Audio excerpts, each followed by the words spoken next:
অপরূপ TV online. আমি মোহাম্মদ শওকত খান রাজু, সাবেক সদস্য সচিব, পাহাড়তলী থানা যুবদল, চট্টগ্রাম মহানগর। আসলে আজকের সমসাময়িক বিষয় নিয়ে কথা বলতে গিয়ে বক্তব্যের প্রারম্ভে আমি স্মরণ করতে চাই মহান স্বাধীনতার ঘোষক শহীদ প্রেসিডেন্ট জিয়াউর রহমান বীর উত্তম, যার একক প্রচেষ্টায় যিনি 25শে মার্চের কাল রাত্রিতে দেশ যখন একজন নেতার অভাব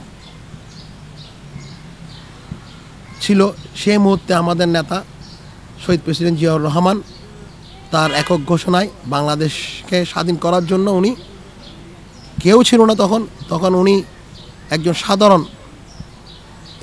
আর্মির পোস্ট থেকে, উনি সেনাবাহিনীর পোস্ট থেকে উনি মহান স্বাধীনতার ঘোষণা প্রদান করেন। সেই ঘোষণায় সবাই উদ্বুদ্ধ হয়ে স্বাধীনতার সংগ্রামে ঝাঁপিয়ে পড়ে।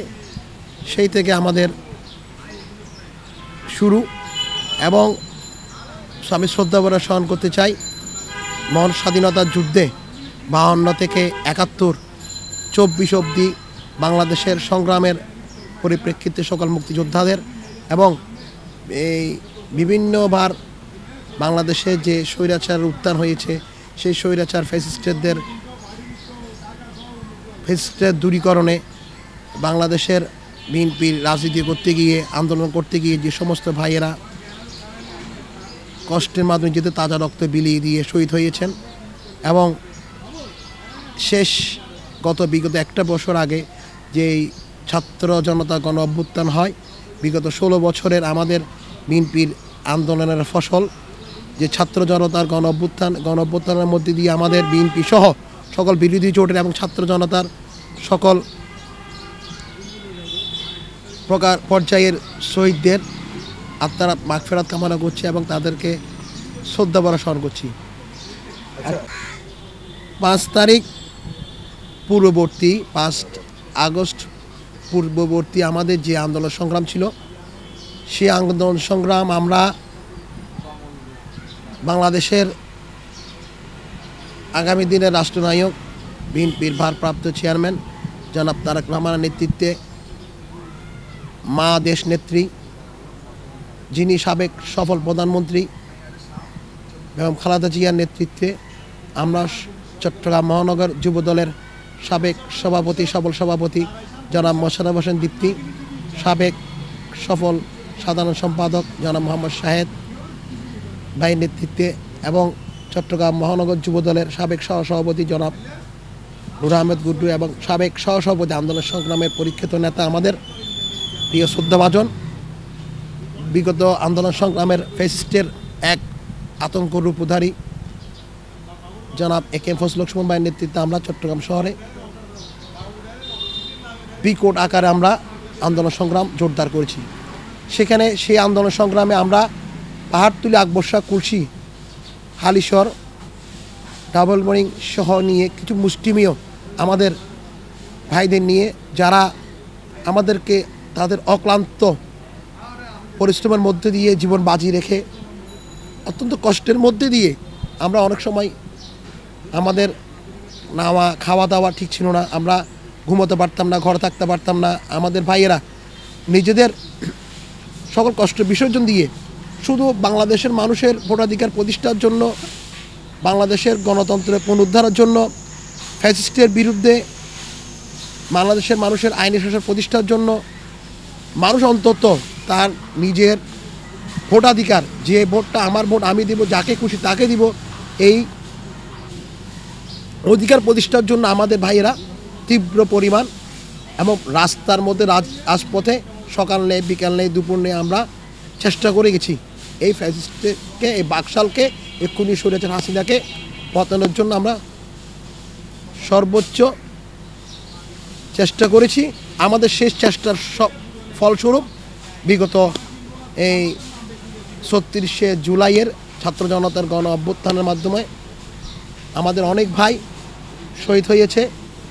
আমাদের চট্টগ্রামের মধ্যে প্রথম শহীদ যিনি, আমাদের ছাত্র দলের ওয়াসিম আকরাম শহীদ হয়েছে। তার তার চেতনায় উদ্বুদ্ধ হয়ে আমরা দেখতে পেয়েছি আমাদের আবু সাইদ, মীর মুগ্ধ সহ অগণিত আমাদের ভাই বোনেরা তাদের তাজা রক্ত বিলিয়ে দিয়ে আজকে বাংলাদেশ প্রতিষ্ঠা করেছে। আমরা দেখতে পাচ্ছি 5 তারিখে আমরা যে সমস্ত ভাইদের নিয়ে আমরা রাজনীতি করেছি, রাজপথে ছিলাম, কাজ করেছি, পরিশ্রম করেছি, মাথার ঘাম পায়ে ফেলে দেশনায়ক তারেক রহমানের ডাকে, দেশের নেত্রী ম্যাম খালেদা জিয়ার ডাকে আমাদের নেত্রীও 6টি বছর 7টি বছর গৃহবন্দী ছিলেন, কারাগারে ছিলেন, একটি অন্ধকার কারাগারে যেখানে মানুষ থাকে না, সে কারাগারে আমাদের নেত্রীকে এক্ষুনি হাসিনা কারাবন্দী করে রেখেছে, তিলে তিলে হত্যা ষড়যন্ত্র করেছে। আমাদের দেশ নায়ক তারেক রহমানকে দেশে আসতে দেওয়া হয়নি। এখনও উনি সুদূর বিদেশের মাটিতে বসে বাংলাদেশের জন্য অক্লান্ত পরিশ্রম করে যাচ্ছেন, শুধু বাংলাদেশের মানুষের ন্যায্য অধিকার প্রতিষ্ঠার জন্য, বাংলাদেশের মৌলিক অধিকার প্রতিষ্ঠার জন্য, বাংলাদেশের মানুষের ভোটাধিকার প্রতিষ্ঠার জন্য উনি কাজ করে যাচ্ছেন। আমরা দেখতে পাচ্ছি 5 তারিখ আগে এবং পরে আমাদের ভাইগোরা যারা অনেক কষ্টের মাধ্যমে, তাদের পরিশ্রমের মাধ্যমে আজকের এই দিন প্রতিষ্ঠা করেছে, তারা সবাই বৈষম্যের শিকার।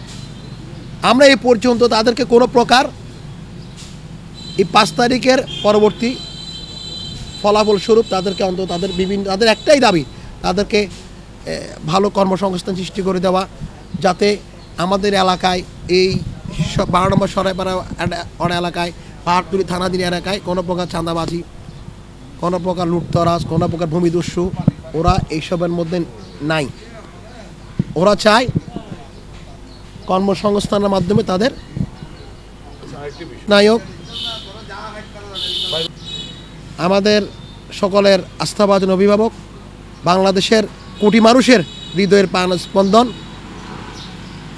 মহান স্বাধীনতার ঘোষক শহীদ প্রেসিডেন্ট জিয়াউর রহমান বীরুত্তম এর সুযোগ্য সন্তান এবং সাবেক সফল প্রধানমন্ত্রী কারণ নির্যাতিত দেশনেত্রী ম্যাম খালেদা জিয়ার সুযোগ্য জ্যেষ্ঠ সন্তান জনাব তারেক রহমান বাংলাদেশের মধ্যে একটি 31 দফার রূপরেখা দিয়েছেন।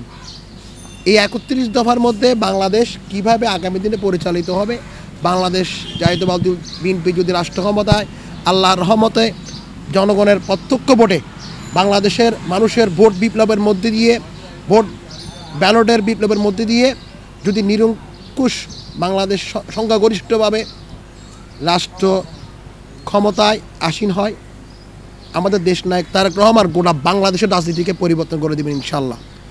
বাংলাদেশের মানুষের রাজনীতি হবে জনকল্যাণে, বাংলাদেশের মানুষের রাজনীতি হবে মানুষের ঘরের দুয়ারে দুয়ারে। রাজনীতির যে মূল শিষ্টাচার, রাজনীতি মানে কি?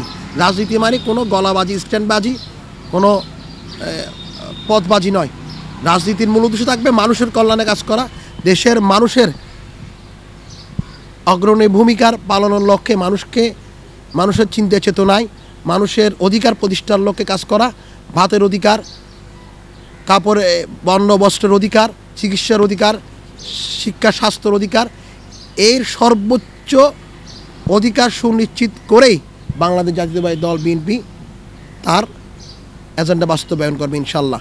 আগামী আমাদের যে টার্গেট রয়েছে, আগামী দিনে বাংলাদেশকে একটি আত্মনির্ভরশীল বাংলাদেশ গড়ার লক্ষ্যে বাংলাদেশ কাছে বন্ধু থাকবে, কিন্তু কোনো প্রভুরাষ্ট্র থাকবে না। আমরা একটা আত্মনির্ভরশীল বাংলাদেশ গড়তে চাই। সেই বাংলাদেশের মধ্যে কোনো প্রকার বৈষম্য থাকবে না, সবার এখানে কথা বলার অধিকার থাকবে, আইনশাসন থাকবে, এখানে মানুষের সর্বোচ্চ মতাধিকার প্রতিষ্ঠা হবে ইনশাল্লাহ। আর আরেকটি কথা বলেছেন, আমি সাবেক একজন যুবদলের সদস্য সচিব হিসেবে আমি চট্টগ্রাম মহানগর যুবদলের সাবেক সভাপতি কাজী বেলাল ভাই, সাবেক সাধারণ সম্পাদক জনাব মোশাররফ হোসেন দীপ্তি ভাই চট্টগ্রাম মহানগর যুবদলের, এবং সদ্য গত 11 মাস আগে বিলুপ্তকৃত চট্টগ্রাম মহানগর যুবদলের সাবেক সফল সভাপতি, সাবেক ছাত্রদলের সফল সভাপতি, আন্দোলন সংগ্রামে পরীক্ষিত নেতা, আমাদের সকল আস্থাভাজন চট্টগ্রাম মহানগর যুবদলের সাবেক সভাপতি জনাব মোশাররফ হোসেন দীপ্তি এবং চট্টগ্রাম মহানগর যুবদলের সাবেক আন্দোলন সংগ্রামের পরীক্ষিত অগ্রনায়ক, আমাদের সকলের প্রিয় ভাই চট্টগ্রাম মহানগর যুবদলের সাবেক সফল সাধারণ সম্পাদক জনাব মোহাম্মদ শাহিদ ভাইয়ের নেতৃত্বে আমরা গোটা চট্টলায় হাসিনার বিরুদ্ধে হাসিনা আতঙ্ক ছিলাম। হাসিনার বিরুদ্ধে আমরা সর্বোচ্চ আন্দোলনে ঝাঁপিয়ে পড়েছি। আমাদের বিগত 10-11 মাস আমাদের কমিটি নেই, কিন্তু আমাদের কোনো কার্যক্রম এই পর্যন্ত দীপ্তি ভাই, শাহিদ ভাই, আমাদের যারা সিনিয়র নেতৃবৃন্দ আছেন, আমরা গুড্ডু ভাই আছে, সুমন ভাই আছে, ওদের নেতৃত্বে আমাদের মহানগর যুবদলের আরও সিনিয়র ভাইয়েরা আছেন, ওদের নেতৃত্বে আমরা আমাদের পাহাড়তলী থানা এরিয়া সকল আন্দোলন সংগ্রাম সকাল প্রকার এই কর্মসূচিতে আমরা সর্বোচ্চ পরিমাণ আমরা অংশগ্রহণ করেছি এবং আমাদের কোনো কার্যক্রম থেমে নেই। আমাদের দেশনায়ক তারেক রহমানের নির্দেশনায় আমরা সকল প্রকার আমাদের এই চট্টগ্রাম মহানগর যুবদলের সাবেক সভাপতি যা দীপ্তি ভাইয়ের ইদানিং এলাকায় এলাকায় বৃক্ষরোপণ কর্মসূচি চলছে। আমাদের এই এসএসসি পরীক্ষার্থী ভাইদের মাঝে বোনদের মাঝে আপনার এই তাদের যে বিশ্ববিদ্যালয় পড়ুয়া ছাত্রদের মাঝে আমরা বিভিন্ন প্রকার ক্যাম্পেইন করছি, তাদেরকে তাদের এই রেজাল্ট স্বরূপ তাদেরকে বিভিন্ন প্রকার সংবর্ধনা দিচ্ছি। আমাদের কার্যক্রম অব্যাহত রয়েছে ইনশাল্লাহ। আমরা দেখতে পাচ্ছি যে বর্তমানে আমরা দেখতে পাচ্ছি খুনি হাসিনা চলে যাওয়ার পরও, পলাতক হওয়ার পরও তার দোসররা বিভিন্ন প্রকার ষড়যন্ত্র লিপ্তে আছে বাংলাদেশকে একটি অস্থিতিশীল করার লক্ষ্যে লিপ্ত আছে। আমরা দীপ্তি ভাই, শাহিদ ভাইয়ের নেতৃত্বে, গুড্ডু ভাই, সুমন ভাইয়ের নেতৃত্বে আমরা চট্টগ্রামের আনাচে কোনাচে আমাদের কর্মসূচি জারি রেখেছি। কোনো প্রকার আওয়ামীদেরকে নাশকতা এখানে পাহাড়তলী অঙ্গনে সুযোগ দেওয়া হবে না এবং কোনো প্রকার পাহাড়তলী অঙ্গনে কোনো আওয়ামী দর্শকদের যারা আশ্রয় দিবে আমরাও তাদেরকে ইনশাল্লাহ বয়কট করব এবং আওয়ামী লীগকে যারা স্বৈরাচার তকমা দিয়ে মানুষকে খুন লুটপাট করেছে ওদেরকে তীব্রভাবে আমরা প্রতিরোধ করবো ইনশাল্লাহ। এবং আমাদের রাজনীতি, আমরা আবার বারবার বলছি, আমাদের রাজনীতি হবে মানুষের জনকল্যাণ নির্ভর, মানুষের কল্যাণে, জনগণের কল্যাণে। যেদিন মনে করবো যে আমি মানুষের কল্যাণে কাছে আসতে পারছি না, আমি রাজনীতি সেখানে দিন ছেড়ে দিব। মানুষের কল্যাণে কাজ করার জন্য আমার আগামী দিনে সকল প্রকার নেতৃত্ব দিব। এই বলে আমার বক্তব্য হাইকমান্ড, আমার অভিভাবক, গোটা বাংলাদেশের অভিভাবক, বিএনপির অভিভাবক দেশনায়ক তারেক রহমানের আগামী দিনে চট্টগ্রাম মহানগর যুবদলে কেন্দ্রীয় যুবদলের বিপ্লবী সভাপতি জনাব আব্দুল মোনাইম মুন্না ভাই, কেন্দ্রীয় যুবদলের বিপ্লবী সাধারণ সম্পাদক নুরুল ইসলাম নয়ন ভাই, আগামী দিনে চট্টগ্রাম মহানগর যুবদলের একটি বাংলাদেশের চট্টগ্রামের আন্দোলন সংগ্রামে যারা কাজ করেছে, যারা রাজপথে নেতৃত্ব দিয়েছে, যারা রাজপথকে নিজের পরিবার মনে করেছে, সেই ধরনের একটা আমাদের কর্মী বান্ধব আমাদেরকে কমিটি প্রদান করবেন, যে কমিটির মাধ্যমে আগামী দিনের জাতীয় নির্বাচন এবং মানুষের কল্যাণে কাজ করবে, কর্মীদের কল্যাণে কাজ করবে। কর্মীরা আমরা দেখতে পাচ্ছি আমাদের 5 তারিখের পূর্ববর্তী কর্মীরা বিভিন্ন ধরনের বৈষম্য শিকার হচ্ছে। সেই বৈষম্য থেকে তারা যাতে বেরিয়ে আনতে পারে, তাদেরকে যাতে অন্তত তাদের যথাযথ মূল্যায়ন করতে পারে।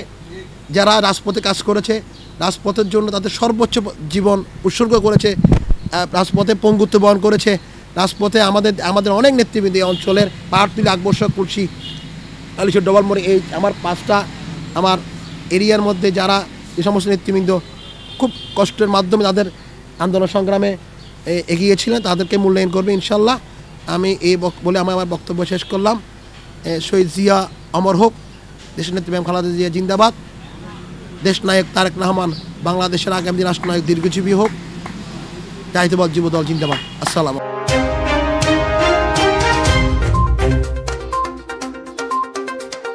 অপরূপ টিভি অনলাইন।